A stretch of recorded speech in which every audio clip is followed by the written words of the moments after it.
Hello दोस्तों, नमस्कार। कैसे हो? अभी पीआई में काफ़ी इंटेंस स्ट्राइक चल रही है जिसमें अपने स्टूडेंट्स हंगर स्ट्राइक पे गए हैं 7 डेज से। इसके बारे में पूरी डिटेल में बात करते हैं कि वो क्यों गए, क्या उनकी डिमांड पूरी होगी कि नहीं, और वो सारे फैक्ट्स है पीआर के रिलेटेड और सारी चीज़ों की हम डिटेल में बात करते हैं। तो बने रहिए वीडियो के एंड तक।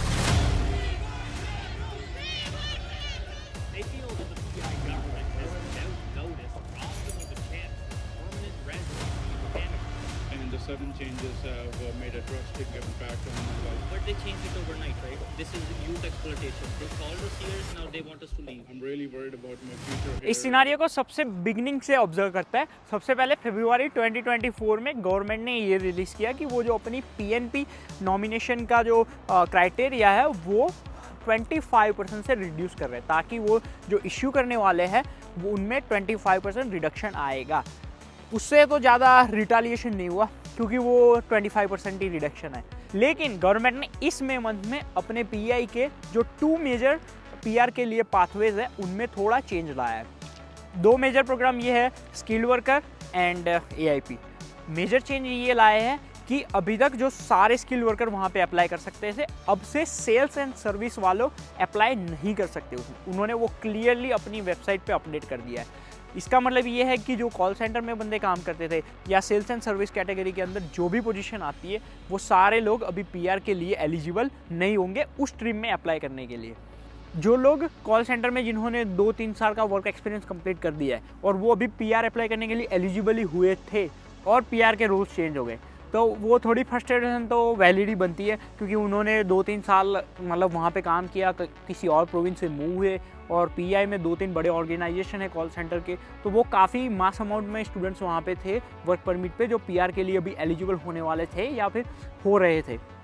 What do they hope they do for you?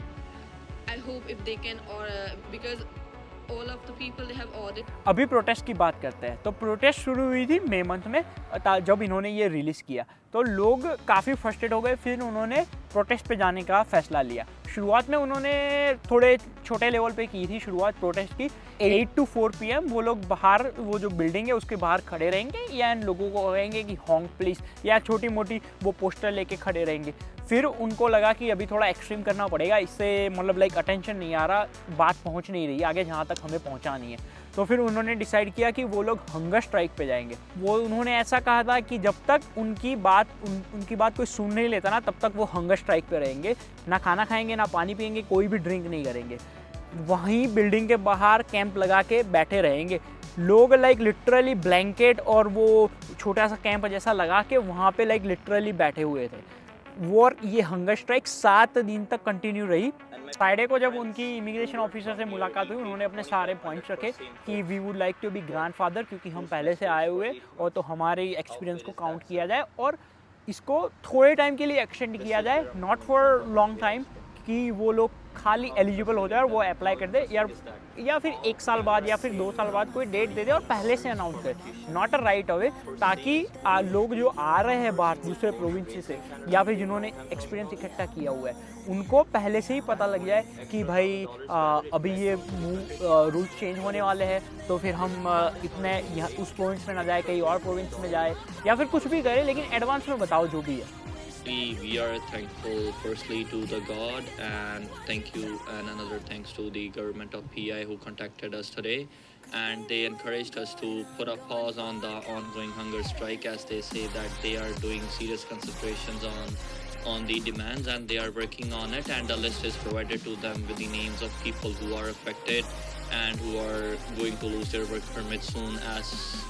तो ये सारे पॉइंट्स उन्होंने प्रस्ताव में रख दिए इमिग्रेशन ऑफिसर से, और इमिग्रेशन ऑफिसर ने जब कहा कि हम इवैल्यूएट करेंगे, इसको पूरा एनालिसिस करेंगे, क्योंकि जो मेन रीज़न है गवर्नमेंट का पीआई का वो यही है कि जो हाउसिंग मार्केट है, वो जॉब्स है, हेल्थ केयर सिस्टम है, वो सारा ओवर पॉपुलेशन की वजह से सारा सिस्टम पूरा हिल गया है। तो उसकी वजह से जो इमीडिएट सर्विसेज है वहाँ के लोकल्स को वो नहीं मिल पा रही। तो इसकी वजह से उन्होंने कहा कि हम ये कंसीडर करेंगे भाई, तब जाके फिर ये हंगर स्ट्राइक को एंड किया गया। Now, as they have all the information that they require, now we are just waiting for answers, and as the government is cooperating with us, definitely we will be doing the same thing, and we are going to pause the ongoing hunger strike. Applied for their PNP. EOI is already submitted. We are just waiting for the invitation.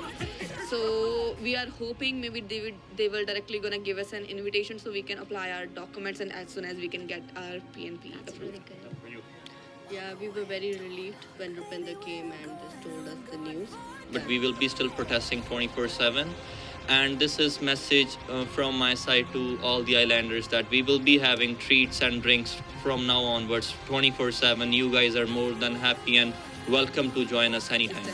A lot of energy coming in now. It's like we don't even care about hunger and water strike. We are And today there was a day that they were open to having those conversations, which is to hear that they have paused when we go down a path of a hunger strike. We did take their concerns seriously from the very beginning. Is that अभी बात करते हैं कि जो ये पूरी situation है उस पर मेरा क्या ओपिनियन है। तो मेरा ये ओपिनियन है कि गवर्नमेंट को थोड़ा और इन्वेस्ट करना चाहिए। ये जो गवर्नमेंट है खुले हाथ से स्टूडेंट्स को यहाँ पे बुला रही है स्टडी परमिट लेके, उनको थोड़ा रिड्यूस किया जा सकता है rather than making it harder for people who is living already in here. अभी बारिश हो गई बहुत ज़्यादा तो फिर वापस आ जाना पड़ा हाइक से। अगर इनकम की बात करें तो government about 10 to 15 billion every year इस कंट्री में लाते हैं फॉरेन कंट्री से इंटरनेशनल स्टूडेंट के थ्रू। तो इसका मतलब ये है कि गवर्नमेंट को वो फ्लो रोकना नहीं है, लेकिन जो नए स्टूडेंट आए हैं उनको रोकना नहीं है, लेकिन जो अभी यहाँ पे करंटली है उनको उनके लिए डिफ़िकल्ट बनाना है। उनकी बात भी वैलिड है कि हाउसिंग, हेल्थ केयर, जॉब्स, ये सभी चीज़ों में ओवर पॉपुलेशन की वजह से इश्यू आते हैं, या टोटली एग्री आते हैं, राइट। लेकिन उसके लिए आप प्रिपेयर हो जाओ ना इतने। मतलब आपको पता था कि अगर मैं पिछले डेकेड की बात करूँ तो पिछले डेकेड में जो 2010 से 2020 का डेकेड है उसमें एवरी ईयर आप देखो ऑन एन एवरेज 300 के एवरी ईयर PR दी गई है, राइट। और अभी ये जो लास्ट ईयर गया 2023 में उसमें उन्होंने 471 के PR इशू की है कंट्री वाइड। ये चीज़ों को ऑब्जर्व करके लोगों को, जो नए लोग आते हैं यहाँ पे, उनको लगता है कि हर एक चीज़ स्मूथ हो जाएगी। हम यहाँ स्टूडेंट आएंगे, दो ईयर का वर्क परमिट अप्लाई करेंगे, वो मिल जाएगा। अगर ज़्यादा रहना हुआ तो एक्सटेंशन मांगेंगे। उसके बाद PR के जो सारे वाइडली एक्सेप्टेड वो जो सारे पाथवेज है उनमें अप्लाई करेंगे, अच्छे से PR भी ले लेंगे और फिर हाँ वो यहाँ पे हम सेटल डाउन हो जाएंगे। गवर्नमेंट ने हालांकि कहीं पे भी मेंशन नहीं किया ऐसा एक्सप्लिसिटली कि अगर आप कनाडा में आ रहे हो तो आपको हम PR देंगे ही देंगे। वो तो स्टडी परमिट पे बुरा है, लेकिन इन चीज़ों को देख के ये इम्प्लाइड होता है कि स्टूडेंट को कि हाँ अगर मैं वहाँ जाऊँगा तो मेरे को PR मिलनी है। क्योंकि अगर 2021 की बात करें अगर PR के सक्सेस रेट की तो 97% कितना 97% सक्सेस रेट है। इसका मतलब कि मोस्ट ऑफ द लोग जो अप्लाई करते हैं यहाँ पे आते हैं स्टडी परमिट पे और धीरे धीरे जो वर्क परमिट लेते हैं वो सभी को PR मिलती है। तो ये इम्प्लाइड है। गवर्नमेंट को बेसिकली ये प्रिपेयर्ड होना चाहिए था, क्योंकि जो इतने लोग आ रहे हैं बाहर दूसरी कंट्रियों से उनको होस्ट करने के लिए इंफ्रास्ट्रक्चर रेडी होना चाहिए था। उनके लिए इतनी इनफ जॉब्स भी रेडी हो जानी चाहिए थी, या जो हेल्थ केयर सिस्टम है उनमें, या फिर जो हाउसिंग है वो भी प्रिपेयर हो जाना चाहिए था। लेकिन वो प्रिपेयर नहीं हुआ। इसकी वजह से ये सारा जो ये जंतर मंतर है, सारे इश्यूज इसके लिए सारे खड़े हुए हैं। I hope you like this video and ऐसी और भी अच्छी इन्फॉर्मेटिव वाली वीडियो देखने के लिए चैनल को सब्सक्राइब करना मत भूलेगा। एंड अगर आप मुझे बताओ कमेंट सेक्शन में कि आपके क्या ओपिनियन है इस पूरी प्रोटेस्ट जो हो रही है, या फिर जो भी करंट सिचुएशन है कनाडा की, जो PR लिमिटेड कर दिए है इंटरनेशनल स्टूडेंट के लिए, जो डिफिकल्टी जो आ रही है उसके बारे में आपका क्या ओपिनियन है मुझे कमेंट सेक्शन में बताओ, मुझे जानना है। और ये भी बताओ कि अगली वीडियो आप किस चीज़ पे देखना चाहते हो। मैं ट्राई करूँगा कि मैं उस पर ही वीडियो बनाऊँ। Thank you. I will see you in the next one. Bye-bye. See it on my face. I made up my mind. Not another day. You're